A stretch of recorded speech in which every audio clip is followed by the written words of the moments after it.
Your breath is the foundation of all the health in your body. We have 22,000 breaths a day. We have 22,000 opportunities to change, to be more aware, to slow down. My life turned upside down for the better. I couldn't believe the results that I was getting. I didn't ever go see a psychologist throughout all of this. And I'm like, if I can do this, anybody can do this. Let's talk a little bit more about trauma. Trauma is when your nervous system, when your body feels overwhelmed and it doesn't know what to do. People don't realize the hidden traumas. All right. Hello, Project Ultimate Lifers. Welcome back. Today we have Katie from Brisbane, Australia, originally American, but living life down under. And we are going to be talking about her journey as a holistic and spiritual coach doing a lot of somatic work. Katie, would you like to correct that title? Because that didn't quite feel right. Well, I just call myself an author, a coach, and a mindfulness expert, but my coaching is very somatic based. So you can say a somatic practitioner or a somatic or holistic coach, whatever you want to call me. It doesn't matter. Amazing. Well, from what I know from our conversation prior, you are amazing. Your story is incredible. And I think that our listeners will have a lot to be able to glean from our experience and our conversation together. So why don't we start off with you telling us a little bit about your experiences, your background, and how we got to this time, space, and reality having this conversation together. Yeah, well, thank you first and foremost for having me. It's an absolute pleasure. And maybe I'll be having you on my podcast soon. So we'll see. So yeah, I am an author of my memoir that I published about 2 years ago, Trust the Flames. And in this lovely memoir, you will read about my whole story, but to give you sort of cliff notes, it takes you on a journey from my childhood trauma that I've experienced and just my experiences as a child, growing up. And then living a party lifestyle in New York, my mom passes away from cancer, and I knew that I needed to get out of New York and, live a different life because it was going down a path that was not great. And so I ended up in Southeast Asia traveling alone, and all of my money and everything, my wallet got stolen, and I had absolutely nothing, no money, no way of getting money. And I refused to go home and give up. So I went to a free meditation retreat, and my life has never been the same. That was 11 years ago, back in 2014. And ever since then, I've had a daily meditation practice. And the book is actually, it's called My Wild Ride from Mindlessness to Mindfulness, because that's exactly what happened. Like, the statistic is 97% of people think they're self-aware, but really only 15%. And that's how I felt when I was like, when the meditation really like hit me, because I was reading Buddhist and like Eastern philosophy and all these self-help books for at least 10 years, at least. I never practiced meditation, mindfulness, yoga, no somatic practices. And then when I started practicing meditation, I was like, oh, this is what being aware actually is. So, yeah, that's how I got into it. And I'm wildly passionate about it. And I truly believe that anybody can heal themselves. Amazing. Truly. Amazing. Tell us a little bit about your upbringing. What was life like for you, and how did that kind of maybe lay the foundation for you in later years? Yes. So I always say my childhood was wrapped in a lot of silence, secrets, and shame. And I was like most people, I acted like everything was okay when it really wasn't. And yes, my physical safety was not at risk, but my emotional safety and security was not a priority. I was a child of five. My one brother is actually adopted. So my mom was a child of nine. So I have a lot of cousins and a big family. But her sister actually got murdered when she was little and had an 18-month-old baby. And my mom adopted him and raised him as her brother, of course. But nobody ever told him. Nobody ever told any of us. And he found out when he was 15. And we, of course, found out, but it wasn't through them talking about it with us. So we always carried this like secret and this silent. And then my mom was also cheating on my dad throughout their relationship. And again, it was something we all knew, but nobody ever talked about it. So again, it was this other like secret and the shame that was put on us. And so I had a very colorful, I call it, relationship with my mom. I, of course, loved her, but I had so much anger and so much resentment towards her. And so and I felt like I couldn't speak my truth a lot of the times. And in the book, I also talk about how I was inappropriately touched by a family member as well when I was little. And that was also something that I never felt safe talking about, not to none of my family. I actually felt like maybe they wouldn't believe me. So I never told anybody. I didn't talk about it until the whole Me Too thing came out, until I was like 30. And um, my mom passed away when I was 26 from cancer. And it just took me on this whole journey because of course I loved her. She was my mom, but even when she like was passing and passed, like I still held on to this anger and this resentment and like I couldn't let it go. And it wasn't until I started to do the inner work that I actually started to realize that I didn't need to forgive her. I really needed to forgive myself because I felt like I wasn't a good enough daughter. I felt like I didn't do enough. I felt like I wasn't able to speak up when I wanted to speak up, and I was doing all the wrong things. So, I think that's a big journey of forgiveness. And when you start to really peel back the layers, you start to notice that it's actually not the other people we need to forgive, it's ourselves because we're own worst critics. Hmm. Absolutely. So often, our environments kind of shape and mold us. Is there a specific way that you feel like perhaps your environment molded you that you had to do a lot of reprogramming to overcome? Yeah. I mean, my mom also instilled a lot of amazing, strong qualities in me that I am so happy about that it's made me who I am today. Like she was really big on following your intuition. Like she didn't ever want to tell you what to do with your life. She wanted you to figure it out on your own. And I think that is one of the most important things that we can do for our kids in the future is to instill that self-reliance and that self-trust because that is the biggest thing in life. And so I really had a lot of that instilled in me through her, but I think a lot of the program was there was probably a lot of lack and scarcity when it came to money mindset because, things were always tight and we always, had to go for the sale or the cheaper things and stuff. So I think there was a lack and scarcity mindset that I had to really reprogram. And also the emotional safety to speak up for myself and actually express how I feel when I feel it, or, in the appropriate time. I always say strike when the iron is cold. You don't have to, react when you're feeling reactive, but you can talk about how you feel, and anything can be solved with kind dialogue. And that was a big reprogramming because for me, it was always like everything turned into like almost a fight or like blaming and shaming. And it was like, I had to reprogram myself what safety and not dysfunction looked like in my life. Hmm. Absolutely. So a lot of times before people go on, a journey of transformation, it's either there's one massive thing that happens that really pushes them into that direction, or there are a lot of little things that happen. What was that like for you? Was Yeah. there one moment or many moments, or what sort of kicked off this? It's time to do something different. Well, I can definitely say when my wallet got stolen, that was like my moment of grace of like the universe being like, I always say it comes in tickles, slaps, and then punches. And so I think the tickles were, I was living a life that I mean, it was true for myself at the time in New York. I was partying hard, but I was making very unhealthy decisions with my body, with my mind, with my relationships.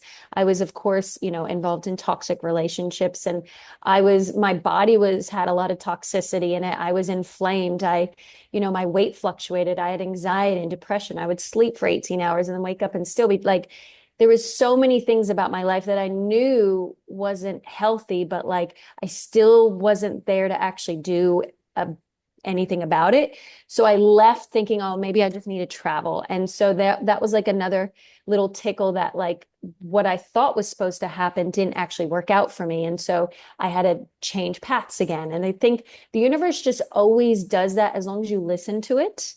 And so there were a lot of tickles and a lot of slaps. But it was that, I think, that punch when my wallet got stolen of like, look, you literally have nothing. You need to sort your shit out. So yeah, I think there were a lot of things along the way, but that wallet being stolen was the ultimate grace. Yeah, I can only imagine. I've had many things happen abroad, and I saw a taxi driver once stab my friend, but luckily it was an ice pick. But the experience was traumatic, so I can only imagine. I wouldn't have called that a punch of an experience. It was just and then and lots of screaming, and then it Yeah. was all fine, just as fast as it was awful. But these things can happen for sure. And if you're listening to your intuition in your situation. It really showed you that something that needs to happen. So, what inspired you to step in the world of holistic coaching and doing this somatic work as a profession? Yeah, it was my experience. I completely, like, my life turned upside down for the better. I couldn't believe the results that I was getting. And I'm not going to knock modern day therapists or psychology, but like, I didn't ever go see a psychologist throughout all of this. And I'm like, if I can do this, anybody can do this. And it was literally all just meditation, mindfulness, which is bringing more awareness, slowing down and connecting with your body, and yoga, like, the movement. So I would say there's like the four pillars to somatic practices. The first is connection. So, like, really being connected to your body, feeling safe in your own body as well as your environments. So, safe relationships as well. And then there's the grounding of literally like not feeling like you're just anxious all the time. And the breath. I didn't realize I was breathing the wrong way for my whole life.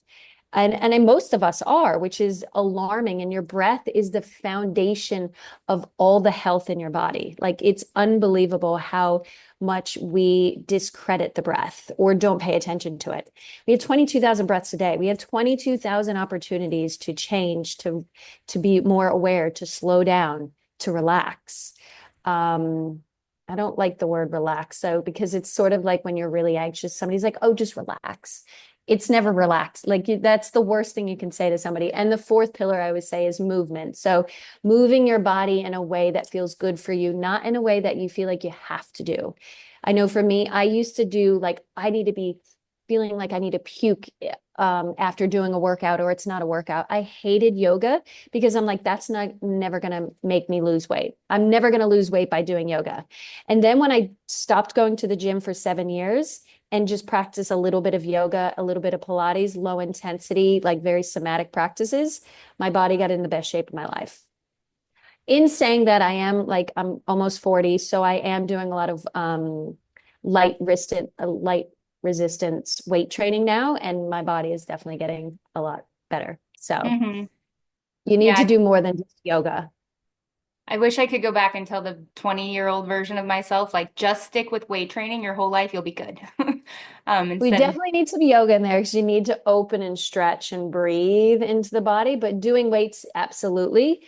But it doesn't have to be hardcore because I'm all about gracefully aging, Mhm. and nothing against, hardcore workouts, but, you know, just think about the longevity on that Yeah, and the absolutely. injuries, the potential injuries. You're talking to somebody who's now training for a bodybuilding competition, so I'm taking it slow. Nothing. Yes, yes. And it is a process. It's like a year-long thing. So yeah, and that's amazing and it's great. And it's not something you're going to do for the next 60 years of your life. It's just it's like training for a marathon. We know that marathons aren't actually that great for your body, like pounding pavement, but it's great to do and it's great to experience. And Hmm. if it's what makes you happy, then do it. I think that's another thing where we're way too focused on what everybody else is doing and what works for them, and we don't actually stop and see what works for us. Hmm. Yeah, I'm definitely motivated by just checking things off my bucket list. So I was, at my grandma's, there's an opportunity, 3 months, 4 months, let's just knock it out. And then I've said I've done it and then move on to something else. So you've mentioned the word somatic many Yeah. times. For somebody who's not familiar with that, even though you've given a wonderful description, how would you describe that in very simple terms? Mind and body connection. They are not separate. So many people think that the mind and the body are separate things, even modern day, like, doctors, but they are the same. They are connected. So whatever happens in the mind happens in the body. What happens in the body happens in the mind. And the way that we experience life is through the body. So the senses obviously are, we all know our senses. It comes into the body, then it's going to go up to the brain to make, sense of it and go back into your past experiences. And then your brain's going to then send a sensation down into your body. And then that sensation is going to go back up into the brain and be like, okay, when I feel this sensation, what do I normally say, do, think, or feel? And then that's our behavior. So our sensations drive our emotions, and then our emotions drive our behavior. Most people think that it's our thoughts that drive our emotions. It's not. It's the sensations in your body. And when you sit for 10 hours a day for 10 days straight in a meditation retreat, like I've done 6 times, you realize how powerful that is, that everything starts from a sensation. Everything. Okay, So because everything starts in the body. Most people think it starts in the mind. It doesn't. okay, And starts in the and body. most people think when you experience something traumatic, like your friend getting stabbed by an ice pick, that's pretty big. That Mm, not only lives in your brain, but it will live in your body if you don't recognize it and allow it and release it. And somatic practice is about releasing these traumatic things or these heavy and stuck energies that are holding you, tight and stuck. mm-hmm, absolutely. Let's talk a little bit more about trauma. What is Yeah, trauma? How does someone identify they have trauma? yeah, We hear generational trauma is like a word being thrown out a lot. Let's talk about it. yeah. Yeah, so I have a little section in my program called Trauma is Not Drama. Most people think, oh, well, I don't have trauma because I wasn't physically, sexually abused. I wasn't emotionally neglected. I had parents who loved me, and we had a roof over our head. We had food on the table. We had dinner every night. I even had dessert. Like we went on vacations. People don't realize the hidden traumas. I have actually a free guide called the 10 Hidden Traumas. So hidden traumas are these, most people would say small t's, but I don't like using big T and small t because a small t to someone can be a big T to someone. A big T to someone can also be a small t. And when I say T, I mean trauma.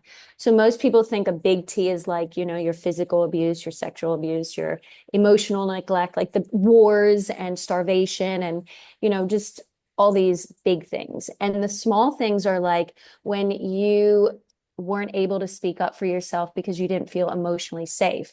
Or maybe your parents didn't have very good boundaries and they talked about their issues with one another to you. A child should never be a parent to a parent or their therapist or an emotional, like, safety sort of thing, or not safety, but someone that they turn to talk about things. That's not what the child is there. The relationship is there for it.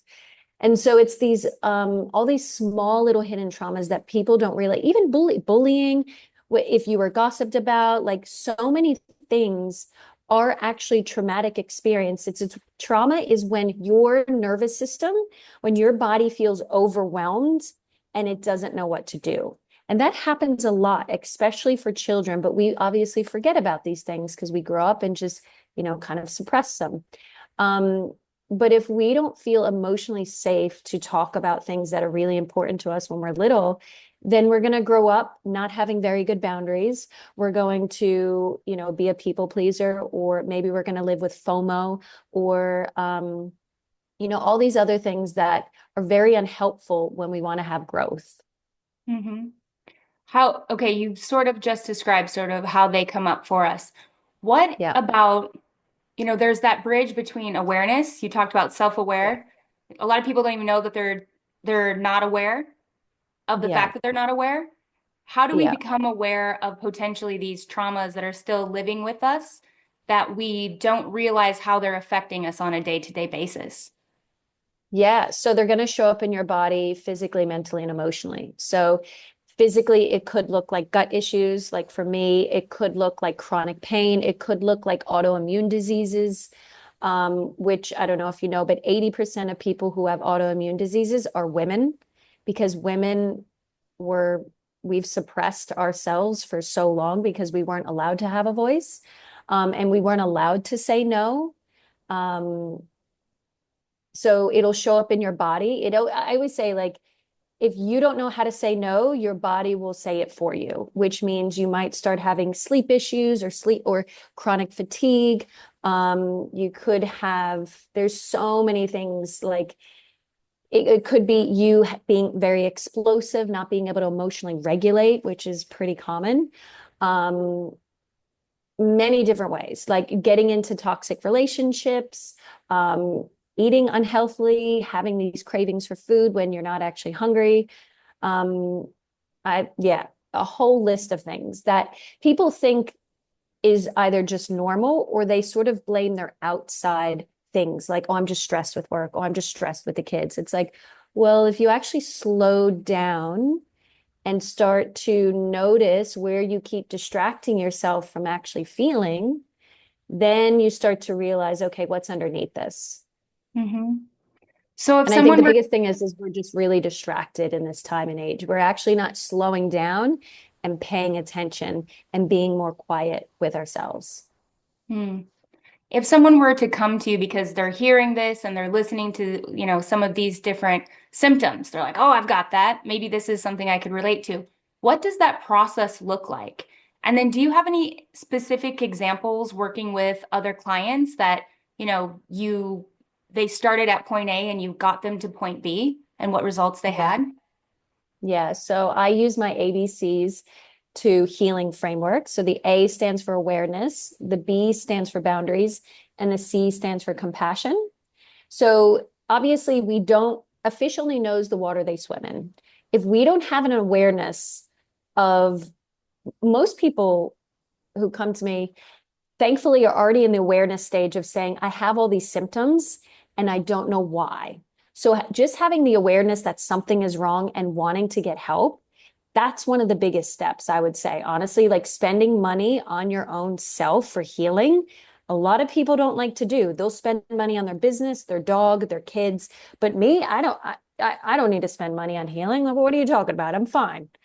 So having the awareness and then having that courage to actually want to better yourself and spend the money on yourself, I think is part of the awareness process. But the awareness process for me looks like really teaching people to understand their nervous system and the different states that are shaping their life. So everybody's heard of the fight and flight response when you're in that sympathetic state, but there's also the fawn response that we go into where we try to keep the peace and we just act really nice and we try to make sure that everybody's calm and nobody's mad at each other, but we're not actually saying how we really feel because we're trying to keep the peace at all costs. So that's actually a trauma response and really just a stress response that people are doing unconsciously. And then there's the freeze and the shutdown, which I didn't realize I was living most of my 20s in. Yeah, there was a bit of fight or flight. I was quite like, I had a lot of anxiety, but it was really a functional freeze where my nervous system was stepping on the gas of like the fight or flight, but I was stepping on the brake as at the same time. And so I was like on both of them. And so I was just always tired, but also anxious at the same time. I was always procrastinating. I would keep making the unhealthy decisions. I was always wondering like what was wrong or like catch myself staring off into space or sleeping a lot was my big thing. So freeze and shutdown is another way that we go into these responses. And I mean, you see that with us being distracted with our technology. That's us being in freeze and shutdown, not actually wanting to do the work and get into the nervous system. So, nervous system stuff, the breath, mindfulness, which most people think, oh, well, I'm awake and I'm alive, so I'm being mindful. And it's like, no. A really fun little activity I have people do is like close your eyes and say to yourself 10 times, I love jelly beans. I love jelly beans. After a few times, you start to notice that you can hear yourself saying, I love jelly beans. There's an awareness. You're not just saying, I love jelly beans, you're noticing you're saying, I love jelly beans. And so mindfulness is the awareness that arises from paying attention in the present moment without judgment. That's John Kabat-Zinn, who's like the godfather of mindfulness. But that is mindfulness. We're not all practicing mindfulness ever, really. Like the studies done on mindfulness is like the mind wanders 47% of the time. It goes into negative thinking, I think like 80% of the time, and 95% of the time we're on complete robotic computer autopilot. So Mm-hmm. awareness breaks the autopilot. And that's what like the awareness piece does. And also the awareness of like your emotions and the sensations in your body. The boundaries is another big thing. Most people don't have very good boundaries. You either have really poor boundaries, which means you have none, or like me, I had walls. So I had rigid boundaries. So I would just say no to everything. I would keep people out. I didn't like vulnerability. I didn't want to get close to anybody. That's not a boundary either. And so boundaries are, I always say it's a strong back, but a soft front. So you stand up for yourself, but you do it with kindness and compassion and emotional regulation and intelligence. It's not like just like, fuck no, I'm not doing that. Like, that's not, it can be a boundary if that's what you're starting off at. Like, sure, if you're used to not saying no and you want to just say that, that's great. But like when you start to do the work, you can understand that boundaries can also be kind. And boundaries are not just about saying no. And a lot of the times people think that boundaries are negotiations or threats. They're not. They're just safety nets for everybody to live in a more emotionally intelligent world, I would say. And then the last piece, which I actually think is probably the biggest piece, is the self-compassion. People, again, don't realize how horrendous they are to themselves. And one of the, self-compassion is not just like for girls, like, I'm just going to get a manicure, a pedicure. The guys are like, oh, I'm just going to go have a beer and like, just do whatever I do to self-care for a guy. Self-care is not just about going to the gym, doing an ice bath, or whatever you think self-care is. Self-care is literally like becoming your own best friend and giving yourself that love and compassion that you would to somebody that you love. And that are the words that you speak to yourself moment to moment. Like, what are your decisions? What are you saying to yourself? And how are you really caring for you? And a lot of the times we have to reparent ourselves because we didn't get a lot of the needs that we needed when we were little, a lot of unmet needs. And so we carry a lot of this, like this anger and this aggression towards ourselves. And we think if we're nice, then we're just going to be lazy. Well, if I'm nice to myself, I'm just going to sit on the couch and eat ice cream all day and just go to sleep forever. And it's like, that's not self-compassion either. Mm-hmm. So it's peeling back the layers to build, I call it the ABCs, because every problem can be solved with the ABCs.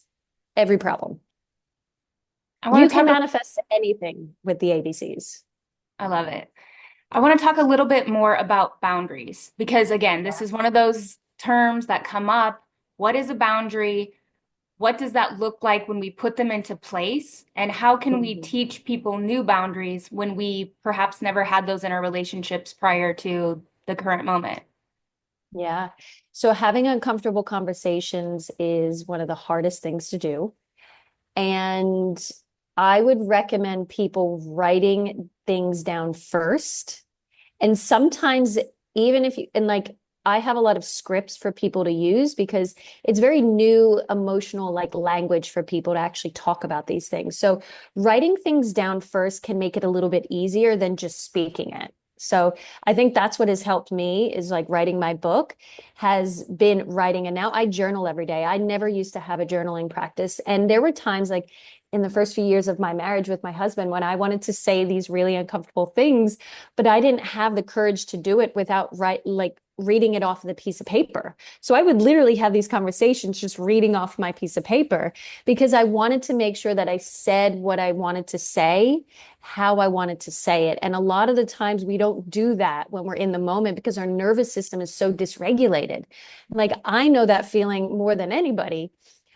Even like this conversation can sometimes bring that up for me. But so I would say like writing it down. I have like specific scripts that you can use. And first and foremost, you want to, when it comes to boundaries, depending on what it is, you want to start small. You don't want to go straight to this like big boundary that you want to place. You want to start small.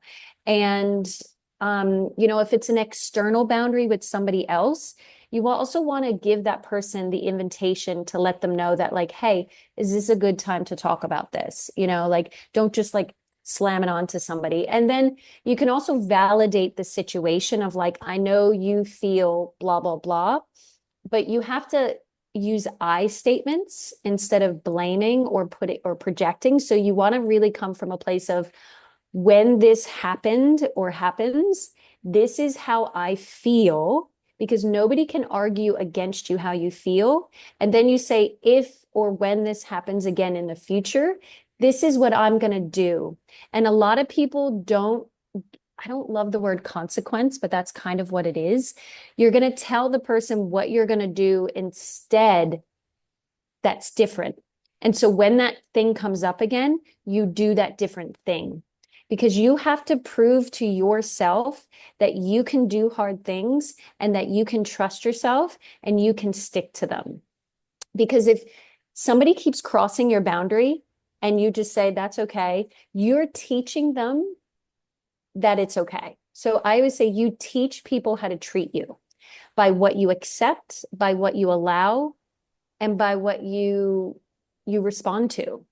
And so if you accept and allow things that you don't like and that are inappropriate or don't feel safe and comfortable, you're just telling that person that it's okay by not putting up that boundary. So it's actually not that person's fault, but you're blaming them. But really, if you looked inside, it's you're blaming yourself because you didn't have the courage to say anything.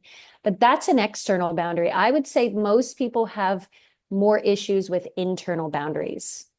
So that's like taking on too much, not knowing where their capacity is. Again, that's because people are so disconnected from their bodies. They just say yes to all these things. Yes, yes, yes, yes. My kid can be in every program because they need to have a life I didn't have. Or, I don't want to deprive them of having a childhood if they're not in every, thing.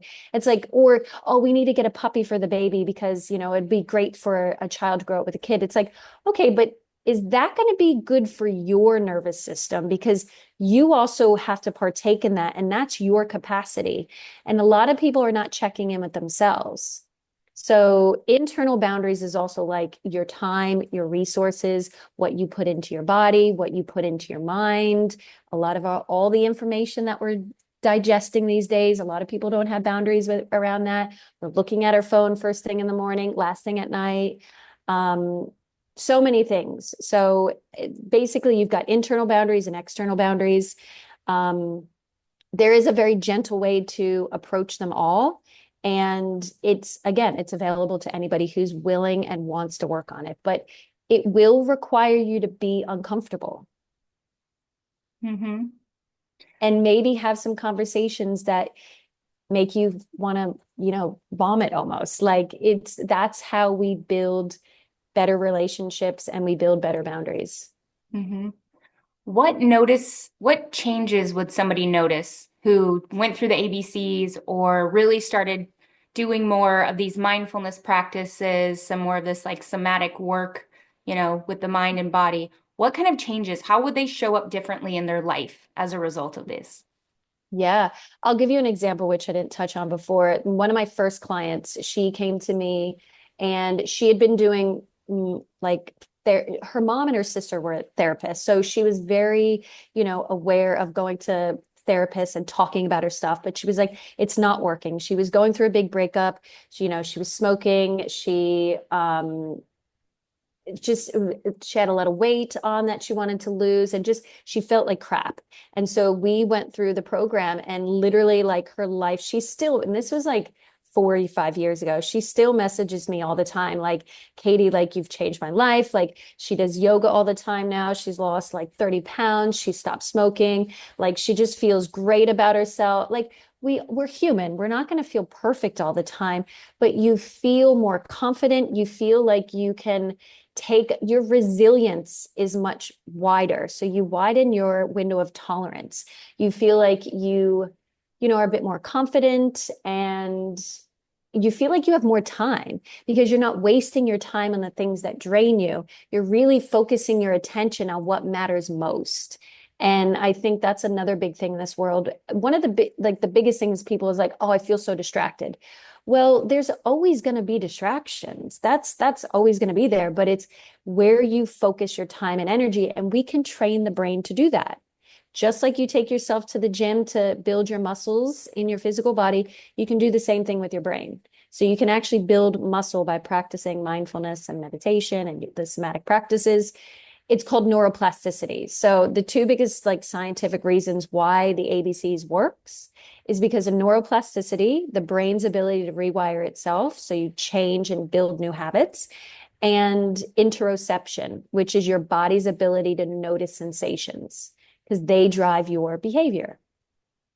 And so, honestly, I don't think there's, like I said, the ABCs solves every problem. If it's like I want to manifest something in specific, I have quite a few like young entrepreneurs who like want to focus on their business, or like a mom of 3 kids and she wants to finish her yoga teacher training online, but she can't make the time and she can't like prioritize. So we go through the process. Hmm.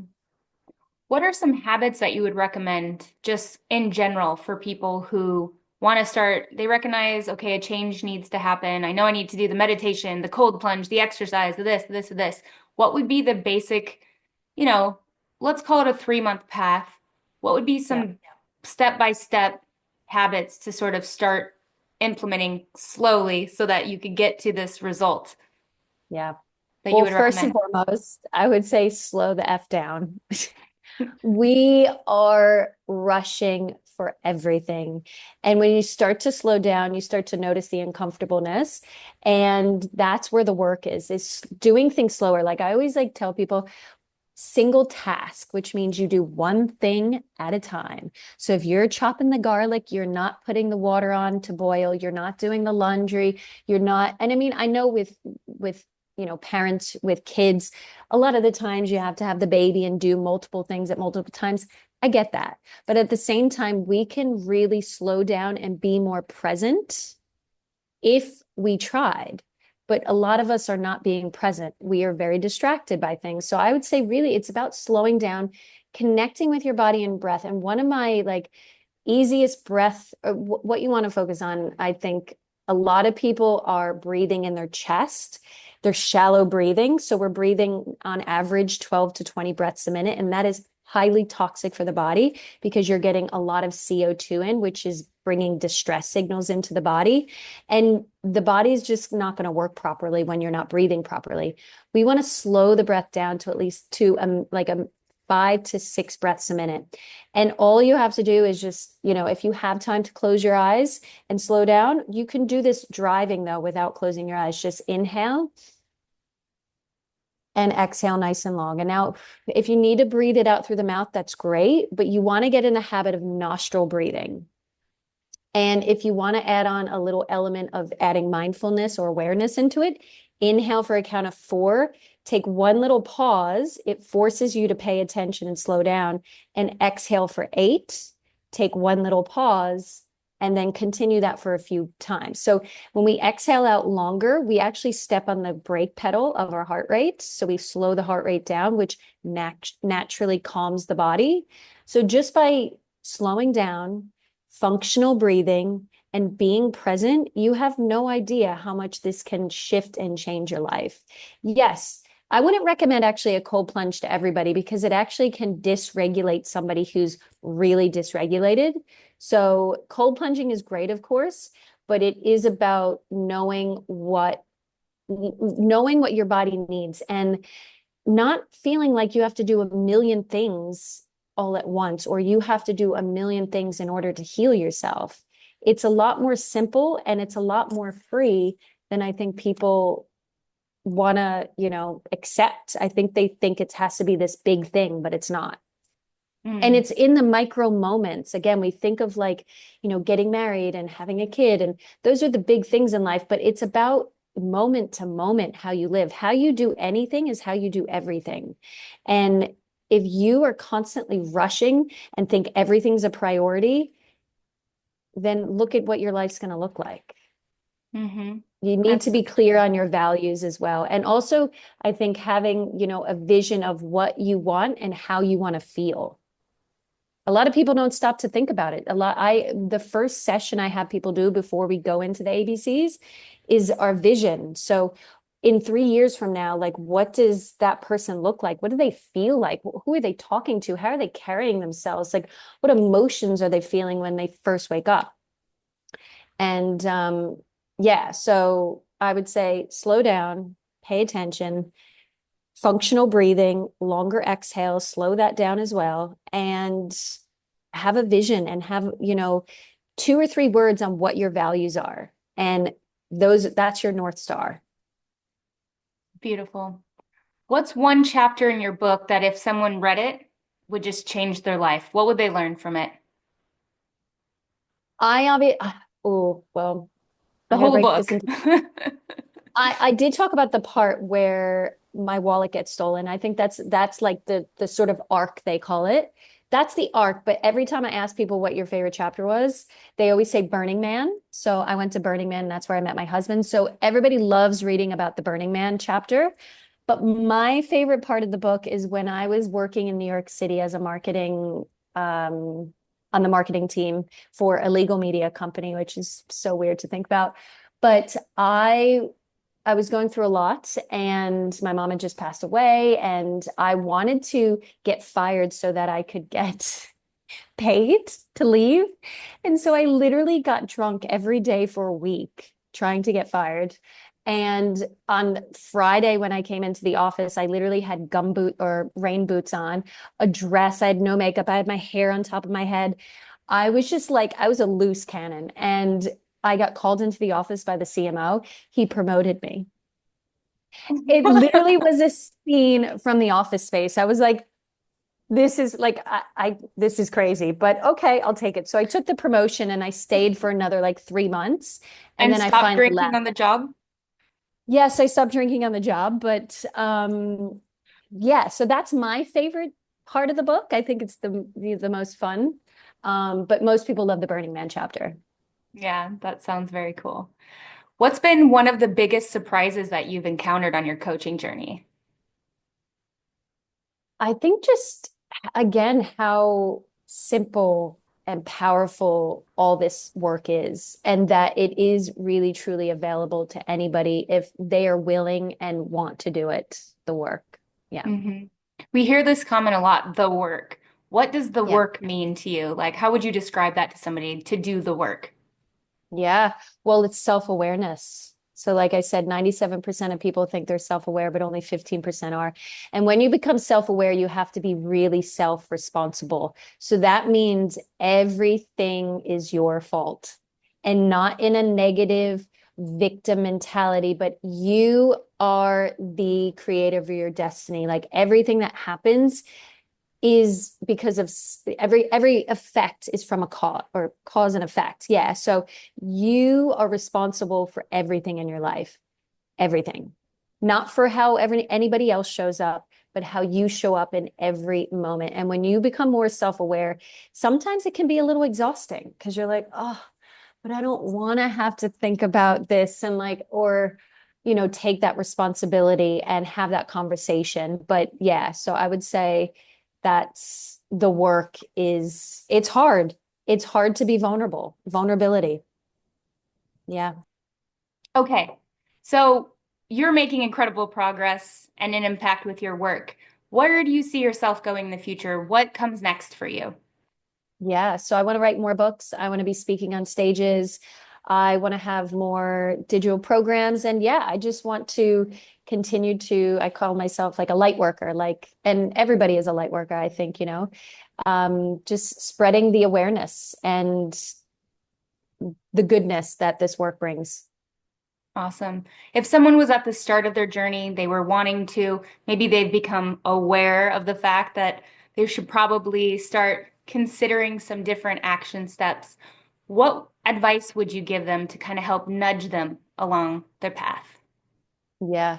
Well, I would say definitely it's go inwards, slow down, of course, and it- really become your own best friend. That's the only way you're going to get, through the work gracefully is if you can really be that loving, kind support that you would be for your child or anybody you loved so much. Like you have to be that for yourself because it is going to get hard. You're also going to have maybe relationships that will fade away, or you may have to let go of or want to let go of, and it's hard. So, if you don't have that love and that compassion, that safety in your body to know that you are always okay and everything is always going to be all right, and that you're always supported because you have you, that's key.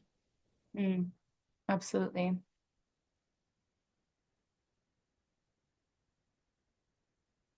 Got it. If someone wanted to get a hold of you, I was like, what's my Yes. question? If someone wanted to get a hold of you, how could they get a hold of you? I am easy to find. It's my name, Katie Delimon, Katiedelimon. That's my website, katiedelimon.com, my Instagram. I have Facebook and TikTok and that stuff. I'm not really active on those, but Instagram, I'm active. I've got my book you can find anywhere they sell books. I think Amazon is probably the quickest and the cheapest. There's digital copies as well. Yeah, Katie Delimon. Look me up. Okay, amazing. Yeah. Well, Katie, is there anything else you would like to add? No, thanks for having Perfect. me on. You were Yeah. So brilliant, very articulate. Absolutely loved it. So thank you. thank you so much. It's been such a pleasure. Air high five. Woo!